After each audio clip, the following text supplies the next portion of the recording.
Well, hey everybody, welcome to another episode here at Electrical Code Academy Incorporated. My name is Paul Abernathy and I'm the CEO and founder of Electrical Code Academy Incorporated, and I'm also the inventor and creator of the Fast Tracks system. Now, the Fast Track system is a system that's designed to teach you the National Electrical Code, and unlike any other system, we are very hyper-focused on teaching the code and applying it to what you do actually day in and day out in the field. So our Fast Track system is available. You can go check it out on our website. It is electricalcodeacademy.net, and you can check it out. But you'll see that we have programs for exam preparation. That's the Fast Track's Black program. That's also the best overall NEC program. If you're somebody who just wants to get a really good understanding of the NEC and you don't want to dig down into the weeds like some of our other Fast Tracks programs, then that's the best one. If you're preparing for an exam, then the Black program is the one you want, without a doubt. It's going to cover everything you need to know to practice, to prepare, I guess, for an exam. The only thing it doesn't cover is it doesn't get into local rules, it doesn't get into OSHA, doesn't get into your laws and regulations of your state. That's on you. You need to work those out. And usually you can get those, which documents you need from your state or the exam prep guide that's available like from PSI, if that's your exam. So remember, our courses are only focused on the National Electrical Code. That's it. That's why we specialize. That's why we're different when it comes to that. We are very focused on the NEC. Now, if you're already licensed and you want to take your game to the next level, we have the Fast Tracks red, the green, the blue, the purple, and the yellow. And we have the orange, which gives you all of our core courses, the black, the red, the blue, the green. Now, the red is residential, and it really digs deep into residential. It takes you room by room by room, really tests your knowledge. And it's great for companies who want to get all of their residential electricians on the same page. That's great. The green one is commercial. If you really want to get a heightened awareness of commercial requirements in the NEC, that's the one for you. If you're trying to make a transition into industrial electrical, then the blue one's going to be for you. And it's going to give you all the basic core fundamentals you need to know about the code, but it's going to kind of be with an industrial slant to it to help you out there. And of course, you have the purple program, which is what we're going to go over today. We're going to do a lesson out of it, but this is dealing with grounding and bonding. It's probably one of the most important programs we have because, again, grounding and bonding is so fundamental to understand it that it can go bad so quickly when you don't understand grounding and bonding. So again, it's a great course, self-paced. You have access to it for a year. Take your own pace, go through it, and do it at your leisure. And then, of course, we have our yellow program, which is basically Electricity 101, just really all the fundamentals of electricity, magnetism, attraction and repel, and parallel and series circuits, and transformer calculations, and the basics of three-phase and single-phase and windings, and all of that stuff that you might say, dude, I really just want to get a refresher on electricity in general, okay? That's what that course is for. And that's a non-graded course. That's just move through at your own pace, and it's a learning course. Of course, you can always reach out to me if you have any questions on any of our courses while you're in the middle of it. If something you don't understand, reach out to me. It's many ways that you can make contact with us. So I'm more than happy to answer. If you're my student, you're in our program, it's very important that I make sure that you understand the fundamental concepts of the program and that you're learning. That's what my courses are about. So, as you saw with the title of the intro, we're going to be talking grounding and bonding today. And more specifically, we're going to be talking about what do you do with bonding when you're dealing with an over 250 volts to ground application. So, kind of a quick summary. When I'm doing normal bonding on feeders and branch circuits, I don't really think about doing anything extra, right? I use the proper fittings, proper raceway. If I pull a wire type equipment ground, I make the connections according to 250.8, proper termination. I size them based on 250.122 for my wire type equipment ground. I bond everything together, bonding jumpers where necessary. I don't have to do anything special. We're used to that. It's ingrained in us. Now, when it comes to services, that's a little different because services require us to do something that's kind of insured, a little extra step that we have to take. And so where do we get the rules for that? That is 250.92B, and you'll have a B1, B2, B3, and you'll have the different things that you need to do in order to make sure that all those metal parts that enclose those service entrance conductors, all of that is bonded properly on the supply side, right? So that's what 250.92 is kind of all about. But when it comes to the load side, you're just going to follow the normal practices, the normal listed fittings. You're going to, all your equipment grounds, terminate them accordingly, and everything's bonded, you're good, and you're happy. But what happens when you run into a situation, you're in a commercial environment, and you're dealing with a 277 480 volt system? Or a 480 volt system where you have one leg to ground would be 480 volts. All of those, both of those situations are an over 250 volts to ground situation, right? A 120 240 is 120 to ground. A 208 120 is 120 to ground. A 240 480 volt is 240 to ground. All of which fall where? Under 250 volts.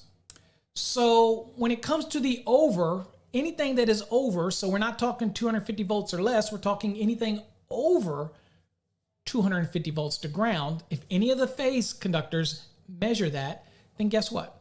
We got to do something a little bit more, just like what we do with services when it comes to the bonding.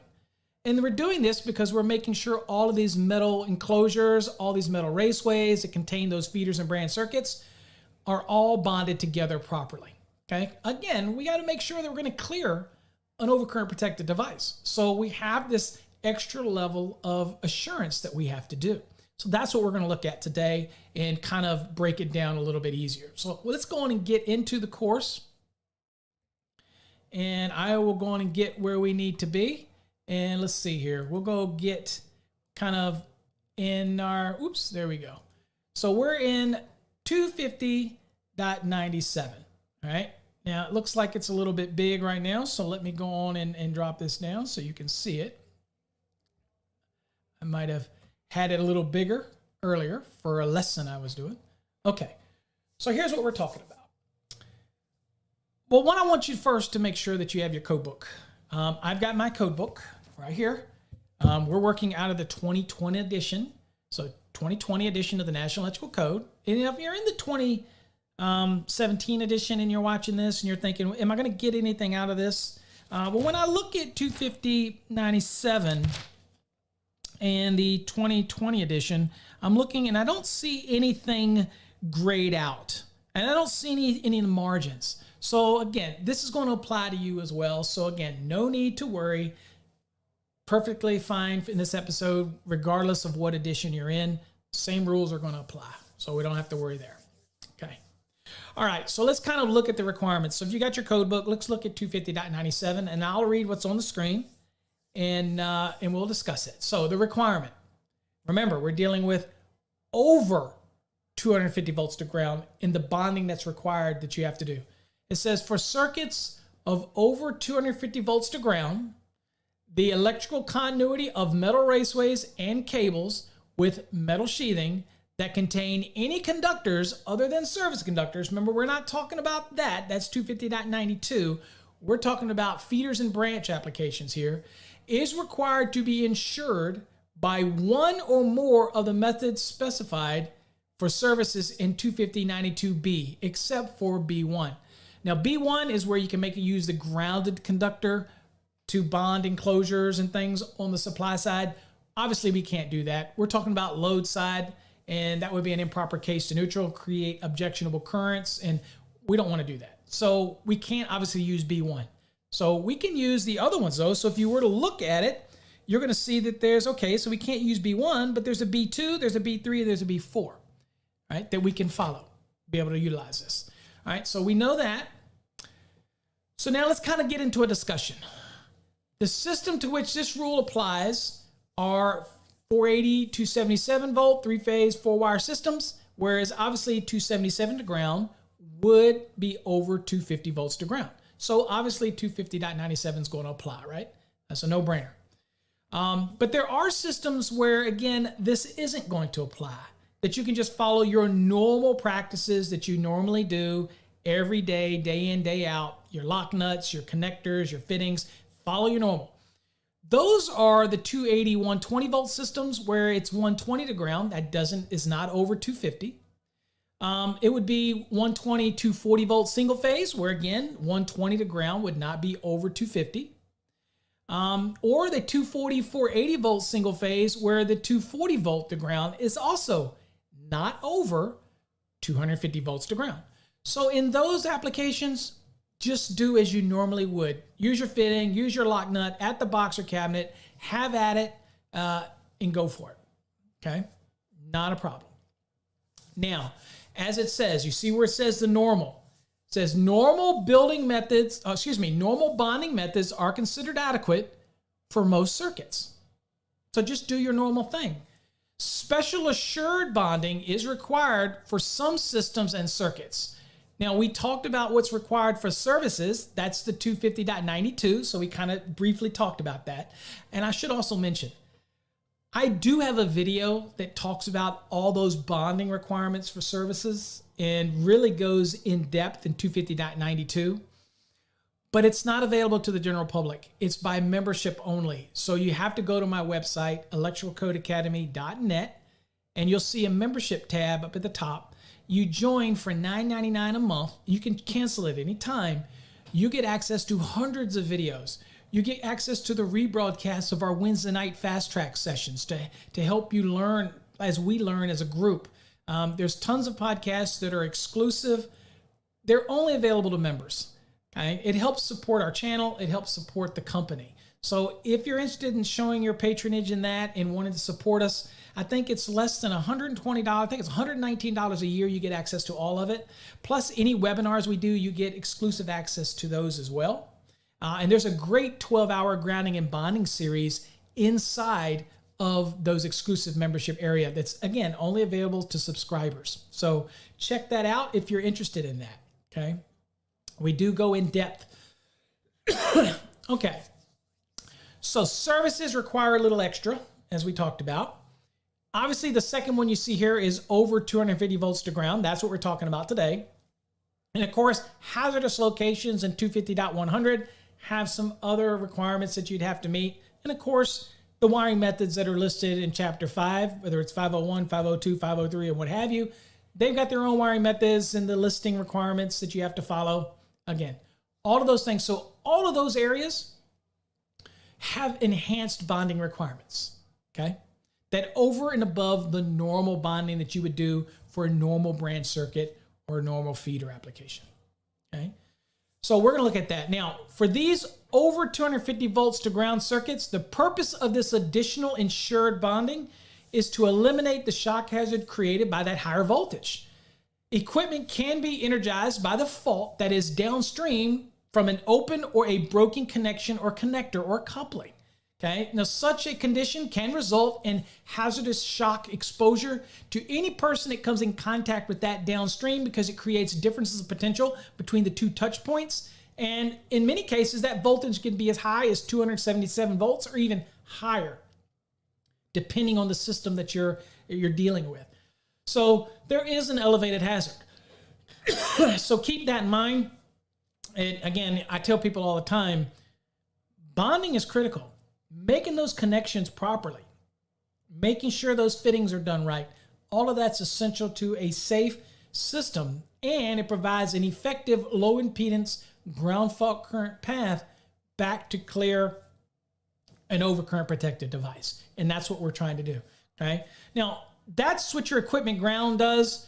When you're bonding all of these raceways together and all these boxes together, you're trying to reduce differences of potential.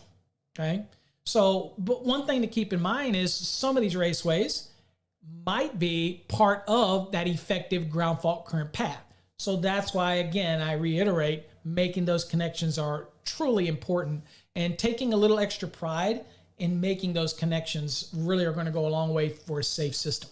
Okay, now, hopefully you got your code book, because I'm not going to go away from the screen, but you will need to look at your code book. So this is interactive. I want you to pause this video, go get your code book, open it up to 250.97 and follow along with me, because I don't want to pull away from the screen. It's going to be some important information on here that we want to discuss. Okay? All right. So let me kind of go down a little bit and we'll now look at the exception. Now, when we say exception, what do we mean? Well, we mean that we're going to have an exception to the general rule of the insured bonding. Okay, we got an exception to that requirement because it already said anytime you're dealing with something that's over 250 volts to ground, you got to do a little something extra. Well, we're getting ready to give you an exception, and this exception says, you know what? If these conditions exist, don't worry about it. Just keep doing what you're doing. Bond it like you normally would if it was less than, if it was 250 volts to ground or less. Just do the norm. That's what this exception is trying to say, okay? So let's look at this exception, and one of these exceptions may apply to your condition. All right, so let's assume that I have a system that is over 250 volts to ground. So let's say it's a 277 480 volt system. The exception says if oversized, concentric, or eccentric knockouts are not encountered, means they're not there at all, okay, they're not there at all, or where a box or enclosure with concentric or eccentric knockouts is listed to provide a reliable electrical bonding connection, the following methods are permitted. Okay, so if I've got, let's say commercial, I've got a cabinet and my panel board's inside the cabinets. Usually they're like stainless steel. You get them there. There's no knockouts on them. So you're going to punch your holes. You punch them out yourself. Hey, if that's what I'm doing and I punch out the right size, I don't oversize it and end up having to do a reducing washer, that would be a problem because then I'm going to need a bonding jumper. But if I knock it out and it's the right size for the raceway that I'm installing, then guess what? I can use 1, 2, 3, or 4 here listed here, and I don't have to do anything extra, right? So that's what that says. But what if I do have a box, and that box's KOs are designed for over 250 volts to ground applications, and they have to be listed for that if it's what you're dealing with. Okay, so what if I get one of those boxes that is rated that way? Okay, here's what it says. As long as that box is listed for that reliable bonding connection, then I can use, number one, threadless couplings or connectors for cable with metal sheathing. So that's kind of the push-in connectors, perfectly fine. Again, remember, that box is rated for it. Number two, I can do rigid metal or intermediate metal as long as I have a lock nut on either side, perfectly fine. So if there was no KOs and I punched it, that's typically what you would do with rigid anyway, right? You come to it, you have a lock nut on the outside, a lock nut on the inside, tighten it up, you're done. Don't have to do anything, okay? Even if the KOs were there, but that box is listed for that reliable electrical bond, okay, listed box for that, then I still would be able to bring rigid or intermediate and just put a lock nut on the outside, inside. I'd still be okay, perfectly fine. The third one is fittings with shoulders that seat firmly against the box or cabinet, okay? Such as EMT, electrical metallic tubing connectors, usually have a flat side to it. Flexible metal conduit connectors, FMC, same concept, usually have a flat side to that connector that goes flat against the cabinet or the box, okay, making that surface area connection. And of course, it requires that I have one lock nut on the inside of the box and cabinet, okay?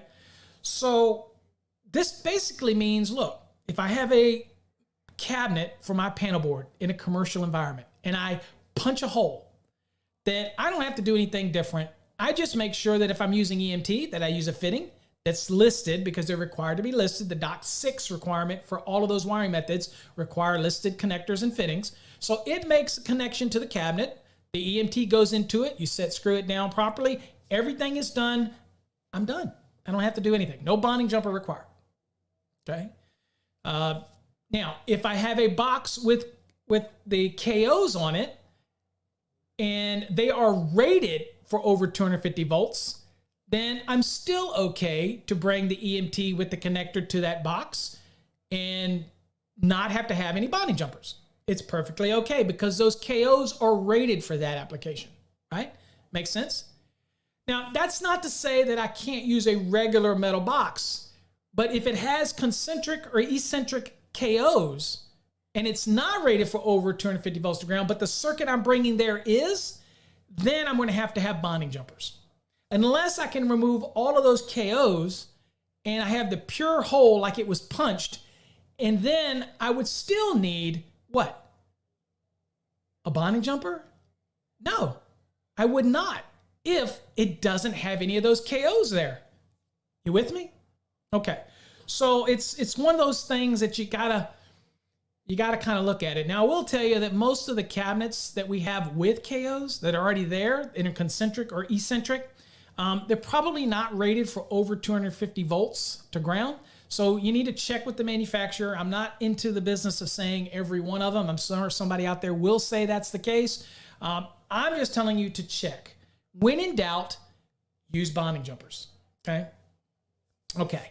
The next thing would be listed fittings. So again, if I encounter a cabinet or a box with all the KOs out, it's a punched hole, there's no concentric or eccentric knockouts there, it's not been oversized with reducing washer, it's the right size fitting for the right size KO, then I can use a listed fitting for whatever that wiring method is, and I'm done.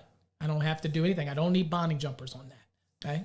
Now, anytime that I encounter concentric or eccentric or reducing washers and the box and those are not rated for over 250 volts to ground, the KOs or the box itself or the cabinet itself, then I'm going to need bonding jumpers.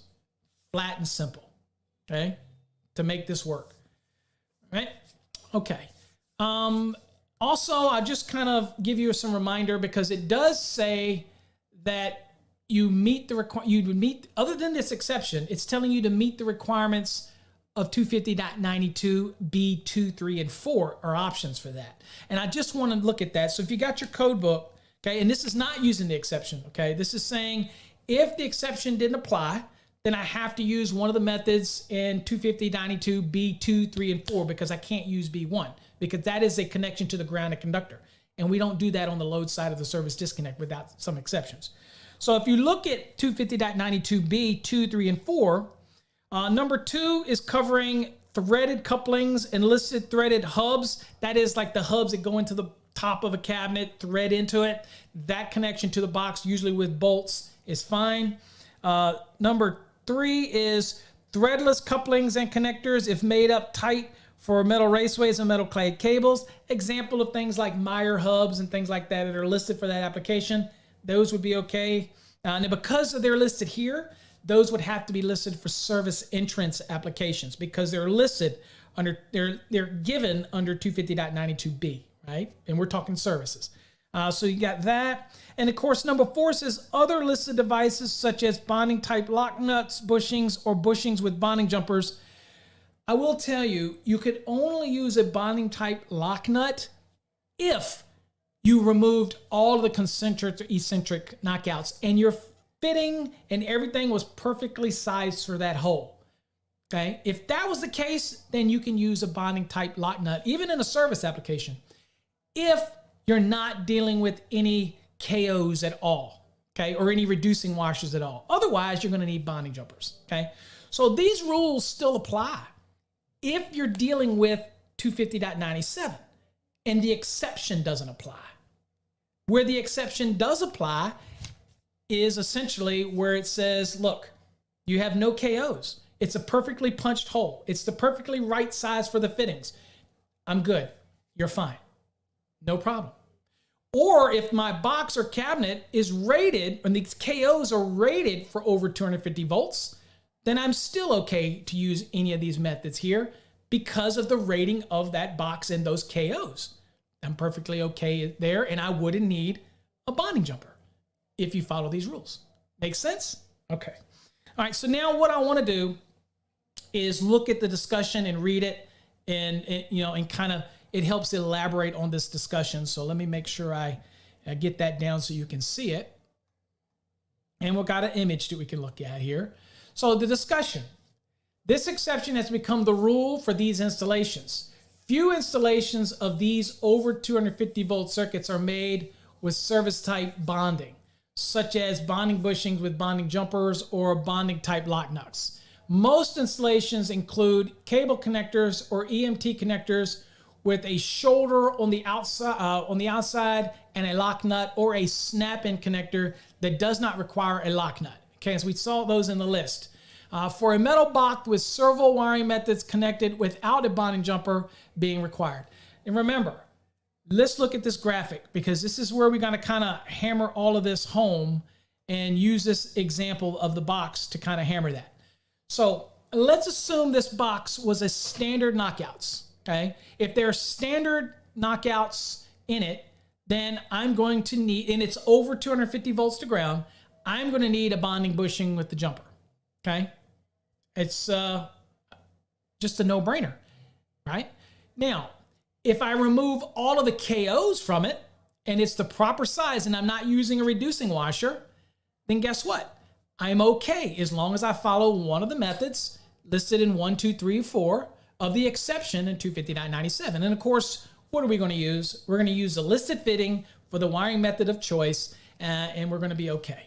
Now, if I use rigid, as you can see here, if it was a rated knockout, again, rated for over 250 volts to ground, then all I need is a lock nut on either side, and I'm okay. Also, if it is a rated knockout and I'm using EMT, I'm okay with those knockouts in place as long as I use a fitting that's seated firmly against the side, because that knockout is rated for over 250 volts to ground, right? Now, if this box was not, and these were standard knockouts again, and I'm coming into it with an EMT and my conductors in it are over 250 volts to ground, then what I'd have to do is what? Take out all of the KOs in order for it to go in and not need a bonding jumper. However, if I bring it through a concentric or eccentric KO, and they're not rated for over 250 volts to ground, but the conductors inside of that EMT are over 250 volts to ground, let's say a 277 circuit, then guess what? I'm going to need bonding jumpers, because those are standard knockouts. They are not the ones that are at the higher rating for that type of enclosure. So that's kind of a synopsis of everything, and that box kind of allows me to be able to talk about that type of thing, okay? All right, so we're gonna go a little bit lower and we'll wrap this thing up here. All right, so outlets or junction boxes are commonly available, again, with eccentric style knockouts that are listed for direct connection to over 250 volt branch circuits without a bonding jumper. They're very common. Now, typically, you're gonna see these in the eccentric. That is the ones that kind of go out from an off-center knockout, and it kind of have the little tabs, so it's kind of like half moons. Whereas the concentric are in the middle, and every ring is just concentric out. So the ones like you see in the screen, and it might be hard for you to see, you have the offset center knockout, which is typically the half trade size, and then the next one is a half moon and a half moon. Those are eccentric. And those are typically what you're going to see when the box is rated for branch circuits or feeders for over 250 volts to ground applications. That's typically what you're going to see. Now, I'm not going to say always. Make sure you check the box, but that's typically what you're going to see in that application, okay? So again, the importance of this rule is not all boxes are required to be listed. That's important too. But again, when you look at 250.97 and you look at this rule, then you're going to notice that it says in the exception, it says, or where a box enclosure with concentric or eccentric knockouts is listed, okay, to provide a reliable bonding connection. So you got to check the box, okay? And like I said, most cabinets that we see with the KOs on them, chances are those are not eccentric. More often than not, those are concentric, and chances are those aren't rated for that application. But then again, most of those panels that they're in are going to be like a 122 40 volt panel. They're not typically rated, or a 12208. So they don't need to have that rating on it. And that's why a lot of commercial panels you buy have no knockouts in it, because those you're going to punch the right size you need. So you have to be aware of that. Now remember, if you screw up and you oversize the knockout and you put a smaller raceway into it or smaller connection into it, then you're going to have a reducing washer, then that's an impairment. Then the exception is not going to apply, and you're going to have to do a bonding jumper for that, okay? So just the kind of things to think about in your installation. Hopefully I've made that as simple as I can for you in order to give you a summary. When you have a system where you have one of the phase conductors is going to be to ground over 250 volts, like a 277 480 volt, you got to do a little something extra. A little something extra, okay? Now, if you go to a cabinet or box and the fitting that you use for the wiring method and the knockout is just 100% purely sized properly, there's no concentric or eccentric rings in it, then guess what? You don't have to do anything special if you're using a listed fitting for that application. If you're dealing with a box or cabinet that does have concentric or eccentric, right, and you got a over 250 volts to ground system, whereas one of the phases to ground is over 250 volts, then you have to look at it and see, are those KOs rated for this? And if they are, then I just use a listed fitting and go on my way. Or a rigid or intermediate, lock nut on either side, go on my way, okay? Or maybe you remove all the knockouts and you put the proper size connector in it, and then you can get away with, because you don't have any KOs at that point. That's why it's so important to read it. So again, if this is confusing for you, slow down a bit, go back and look at 250.97 and really see whether or not it applies to you. If you have any questions on this episode, you know what you can do. Go over to paulabernathy.com. That is the portal where I allow you to ask me any question you want. So maybe you refer to this episode and put in the comments and you'll say, hey, Paul, can you explain this in your 250.97 video? And I'm more than happy to go in more detail and explain it to you. So hopefully you've got something out of that in today's episode. Until next time, stay safe. God bless.